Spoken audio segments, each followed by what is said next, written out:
Hey! In front of me is MEIZU M8 and today I would like to show you how you can use voice recorder on this MEIZU. Start by locating folder called Tools and tapping on it.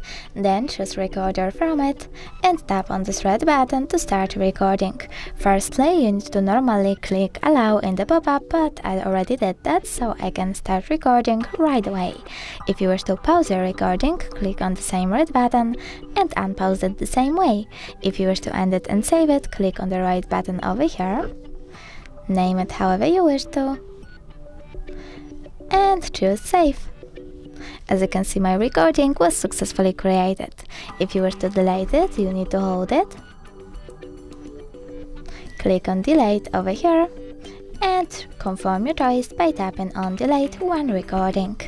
Thanks so much for watching. If you enjoyed this video, don't forget to leave a like, comment and subscribe. Bye!